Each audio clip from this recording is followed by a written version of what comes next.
这是清朝鼎盛时期中国的领土，陆地面积1300多万平方公里。这是现代中国的版图，陆地面积约960万平方公里。它们之间的差异，便是近代中国丢失的领土。本质上来说，领土的丢失或者扩张是一个国家国力强弱的体现。如果再具体点来说，它是军事战争上胜利或者失败的结果。打赢了就有机会收回领土，打输了就要丢失领土，尽管不是100%如此。新中国成立70多年以来，没有大面积的丢失过领土，也没有大面积的收复过曾经丢失的领土。那么大规模的领土收回，必须是要有战争的胜利为基础的，并且要以收回领土为目标。而新中国打的几次对外战争，都是防御和惩罚性质的，只是想告诉敌人，别来欺负我，你打不过我，打完就撤了。比如大家熟知的对印度和对越南的自卫反击战，与越南和印度的交锋，是为了破解美苏两国构筑的战略包围圈所布下的一盘宏大棋局。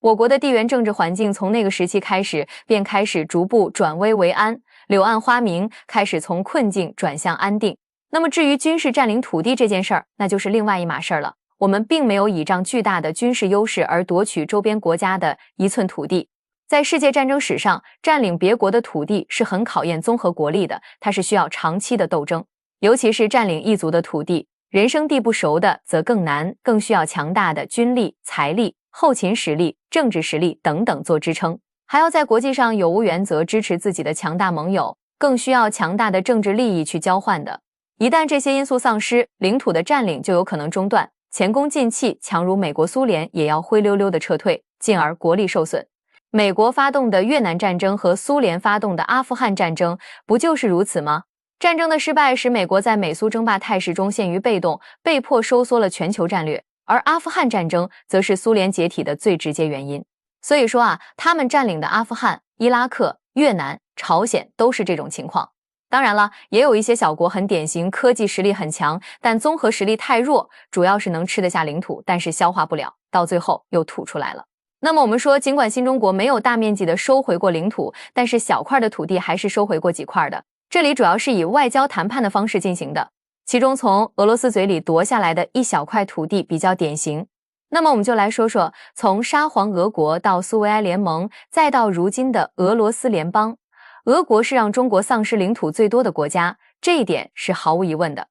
鸦片战争之后，俄国侵占了我们大片土地，直到现在都没能收回。大家看，这是清朝全盛时期的疆域图，它的领土面积大概有1300万平方公里，而这是现在的中国地图。现在我们的领土面积是960万平方公里，地图上缺失的这么大面积的领土，基本上都是被俄国抢走的。俄国人让中国丢失的领土大概是330万平方公里，相当于现在领土的1/3。这里的这个数字采用的是比较官方或者公认的说法，也有人是这样计算的。沙俄时期，我们失去了大约500-600万，甚至700-800万平方公里的土地。这里咱也不能说他说的不对，主要是他们把中亚的一些地区也算进去了。但是人家中亚原本就是独立的国家，只是后来被俄国人给吞并了，好像不能算作我们丢失的领土。我们在这里探讨的是近代史上我们国人着重强调丢失的领土。在很多人的印象里面，觉得俄罗斯是战斗民族，靠武力来抢夺土地，其实这是对他们的一个误解。什么误解呢？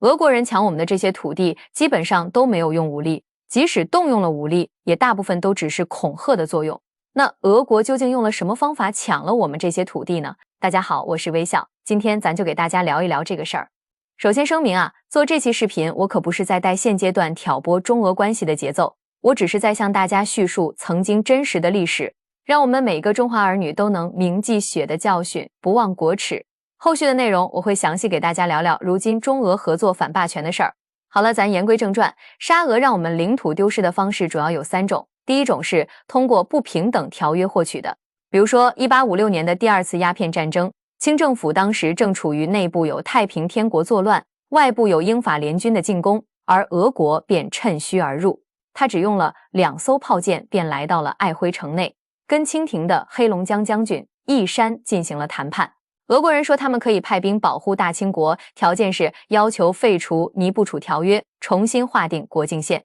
这位义山起初是坚决不同意的，俄国人便在黑龙江上鸣枪放炮，展开军事威胁。义山一下子就怂了，被迫签订了爱辉条约。这件事儿当时清廷并不知晓，那么正是这份条约让外东北60万平方公里土地拱手送给了俄国人。1860年，在英法联军攻陷北京城后，俄国人通过假意的居中调停定下了划界的条约。他们利用比例尺小的地图，在签订时划定了边界，忽悠了清廷，签订了中俄北京条约，让当时的清政府承认了瑷珲条约的全部内容。乌苏里江以东40万平方公里土地，总计120万零240平方公里土地就这样被占领。这一点在我们初中和高中的历史课本里都有非常清楚的记载。俄国在第2次鸦片战争中绝对是捞到好处最多的那个，因为仗主要是英法联军打的，而英法也就是多开了几个通商口岸，外加拿到了一些赔款、一些外国人在华的特权和什么最惠国待遇之类的。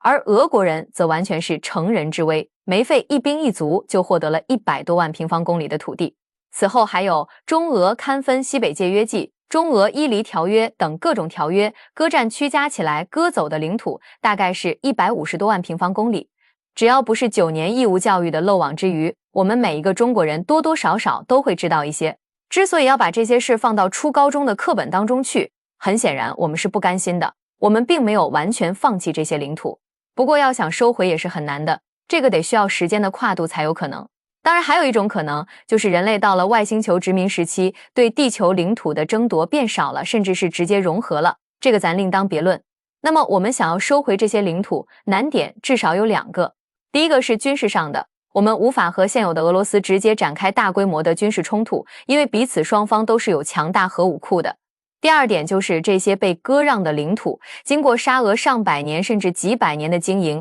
已经斯拉夫化了。我们在这些地方没有民意基础，所以很难办。如果你什么时候看到这些地区的汉人或者说汉语的人超过了说俄语的人，那么我们的机会就有了。尽管我们正在全力推动边境开放，促进两国之间的交流，甚至免签政策也刚刚开始实施，不过俄罗斯也在提防着我们。他们不允许大量中国移民进入俄罗斯的这些领土，但由于俄乌冲突，情况现在又有了一些新的变化。不过这也只是刚刚开始，还是很遥远的事情。自古以来，人类的融合通常都是通过宗教、贸易和战争达到目的的，其中战争和贸易都是从边境开始的，所以边境贸易互相交流嫁娶是融合的开始，而战争则会加快融合的进程。那么沙俄它吃得下我们的领土，但是它还未必能消化得了。在中国的历史上，有些领土丢失了几百年还能回到中原王朝手里的情况也不少。比较典型的就是燕云16州丢失了300-400年，它最后还是回来了。河西走廊也是丢了好几次，其中有2次也是丢了几百年，后来它也还是回到了我们的手里。中华民族的同化融合能力是很强的，因为我们的心态是很开放、很包容的，对于其他民族的优点也是乐于学习的，这点能做到的国家和民族是很少的。比如英美的盎格鲁撒克逊人，他们那种高高在上的感觉，对外族的政策只有掠夺、抢劫、屠杀、侵略和殖民。而资本主义社会能够存在的本质，就是通过对外部的剥削来把咱们自己的蛋糕做大，这真是人类的一大悲哀。那么俄国人第2种让中国丢掉领土的方式是策划边疆地区独立，然后把它吞并掉。比较典型的例子就是唐努乌梁海那17万平方公里的土地，当然还有一些零零碎碎被吞并的地方。唐努乌梁海也就是前俄罗斯国防部部长绍伊古的老家，俄罗斯叫它图瓦自治共和国。这块地方并不属于外蒙古，它与外蒙古一样都曾经属于我们。当外蒙古脱离中国的时候，唐努乌梁海因为并不属于蒙古，所以蒙古的独立与它没有丝毫的关系。但是蒙古独立却隔断了它与我们的联系，这个地方已经不再与我国国土相连了，成为我国在蒙古、苏联边界上的一块飞地，我们再也无法对它管辖。那么苏联便趁机堂而皇之的在这里建起了统治。虽然说我们对这片湿土心心念念，从道理上讲，有些协议里并没有白纸黑字的写明放弃，可实际情况却非常骨感，这已经变成了俄罗斯板上钉钉的事实。讲到这儿，咱们就说了，俄国人是靠着签条约和先在边疆策划独立，然后再一口吞下这2种办法来把咱们的领土弄走的。他们倒没有发动那种大军压境的战争，通常都是趁咱们遇到外头来的敌人，或者是在国家内部发生动乱的时候，他们就会趁人之危，使用欺骗的手段，通过威胁和恐吓的方式来让我们失去土地。但是还有另外一种方式，可以说是一把看不见的刀，让我们感到极其难受和痛苦。这种方式也正是我制作这期视频的重点所在，它究竟是什么呢？接下来就来说说第3种让我们丢失领土的方式，那就是策划边疆地区的独立，但是它并没有直接吞并。典型的例子就是外蒙古。外蒙古的面积是156万平方公里，是仅次于哈萨克斯坦的世界第2大内陆国。它的独立完全是在沙俄和苏联的扶持下进行的。1911年，中国爆发了辛亥革命，外蒙古宣布独立了。之后的1945年，在苏联的控制下，外蒙公投独立成功。这次独立，蒋介石所领导的中华民国是承认的。之所以中华民国正式承认外蒙独立，其核心原因是苏联击败了驻扎在中国东北的70多万日本关东军。这片土地是苏联从日本手里夺回来的，你中国想要拿回去，那当然没那么容易。苏联其实也有占据东北的打算，而雅尔塔协定就是美苏私下里商量瓜分中国的一个秘密协议，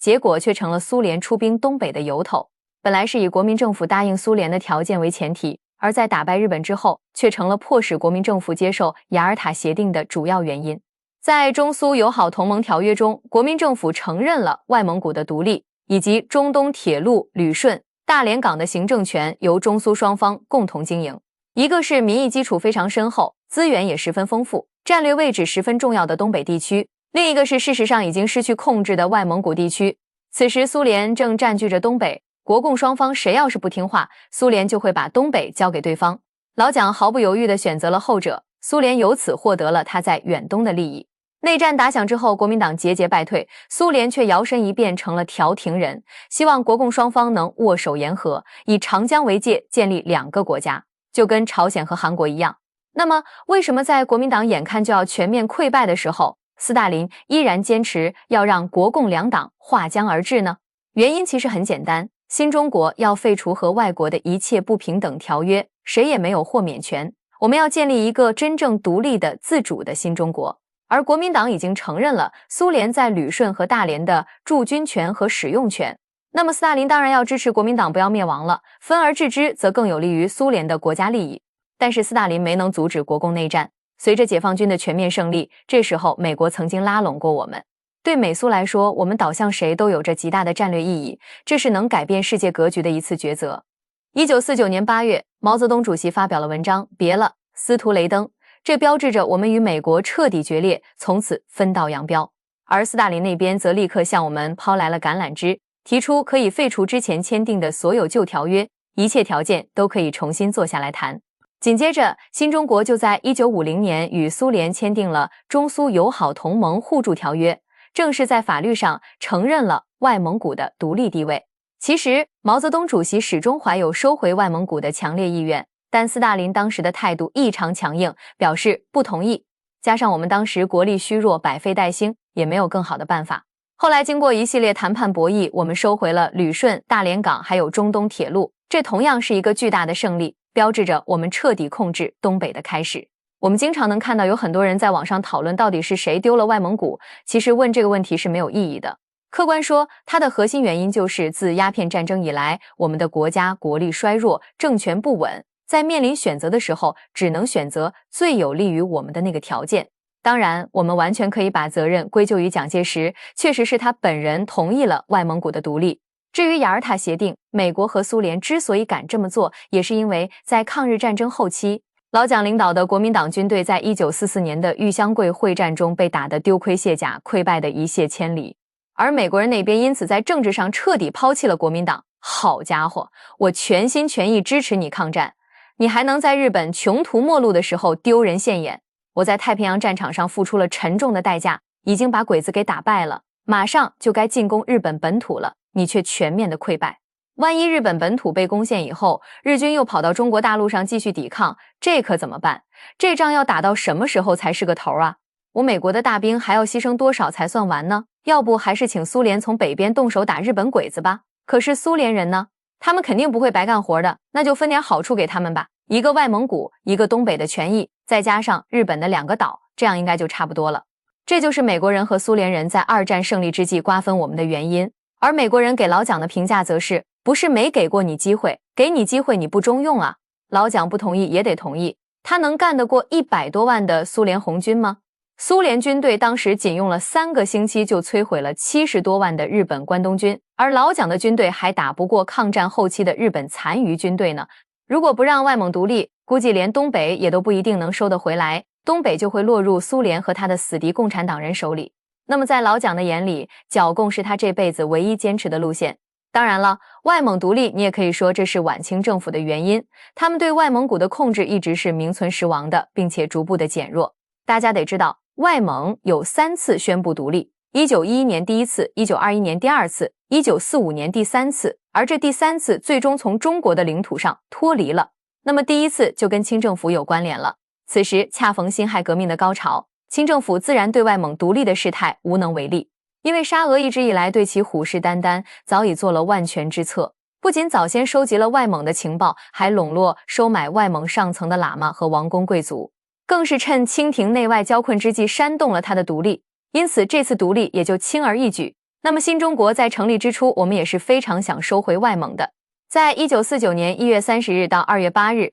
苏共中央政治局委员米高扬秘密访问西柏坡的时候，毛泽东主席曾和他数次谈到外蒙古的问题，提出内外蒙古应该统一起来，并入中国的版图。但苏联政府以外蒙古独立为理由，拒绝了我们的要求。中方多次向苏联提出交涉，但都被对方拒绝了。直到1949年底新中国成立以后，毛泽东主席访问苏联，又一次把外蒙古的问题摆上了台面。斯大林一听，脸色当场就沉了下来。要是卡死在这个问题上，那后面所有的事情就都谈不成了。新生的中国很可能就要跟苏联翻脸。别说外蒙古了，就连苏联在东北的那些既得利益也别想顺顺当当的拿回来，搞不好还得再打一仗。所以对我们来说，国内的经济建设、城市管理、海空军建设现在都遇到巨大的困难。美国和老蒋还虎视眈眈，叫嚣着要反攻大陆。既然外蒙独立已成为事实，苏联人又坚持暂且由他们吧，只能再等机会了。经过这次艰苦的谈判，斯大林最终接受了中方关于旅顺、关于大连等问题的相关条款。他还承诺在1952年年底前无偿地向中方移交中长铁路的所有权以及其全部资产，能够收回旅顺口海军基地，并保证东3省领土的主权完整。其实这背后还是靠着朝鲜战场上近30万志愿军将士的英勇牺牲换来的。如果志愿军在朝鲜战场上被打得节节败退，美国的势力将会趁机进入东北，苏联人又怎么会放过这样好的机会霸占东3省呢？而中苏珍宝岛战役就是最好的解释，我们的结果可想而知。所以并非是我们不想要外蒙，而是当时的实力确实不够。大家可以想一下，在经历了辛亥革命推翻清王朝后的30-40年，我们国家曾经经历过军阀割据混战的时期，后来又遭遇了日本侵华战争和解放战争。老蒋败退台湾那会儿，能搬走的东西几乎全给卷跑了，他留给咱们的是一个千疮百孔、极端贫穷落后的中华大地，大量的农业耕地还在种着鸦片，这鸦片又是老百姓当时主要的收入来源，就算是那些没种鸦片的地区，也都是烟管林立，农业还停留在手工耕作、靠天吃饭的水平上，工业根本谈不上有什么体系，工业产品少得可怜，市场上商品严重匮乏，绝大多数人的温饱问题都还没有解决，吃了上顿没下顿，这样直接导致产生了几百万土匪在山区作乱，大量的地痞流氓帮会成员霸占着街头，卖儿卖女是非常普遍的社会现象。城市里烟管林立，赌场里人头攒动，妓院门口是你来我往，当铺买卖人口的地方，讨价还价声络绎不绝。成群的乞丐拿着碗与难民遥相呼应，天天都有人倒下，路过的人是习以为常，似见非见。国人的平均寿命只有40岁，即使年轻的人也都是瘦骨嶙峋。所以这使得我们在建国初期要非常急迫的去先抓国内自身的建设，那么国家就需要一个稳定的国际环境。而关于外蒙的问题，苏联的立场非常强硬，这与我们想要统一蒙古的愿望产生了冲突。因此在外交政策方面，我们更加注重务实和稳定，避免因为领土争议引发不必要的国际冲突。另外，新中国需要巩固和苏联的同盟关系，来对抗以美国为首的西方阵营，所以在处理外蒙古的问题上就采取了更为谨慎的态度。这也就表明了新中国在处理外蒙问题时，一是要考虑民族自觉的原则，还要平衡国际关系和国内建设的需要。那么独立后的蒙古国的现状是什么样子呢？究竟还能不能回到我们的怀抱里呢？这个话题我们下期给大家分享。好了，本期内容到这里暂且结束了。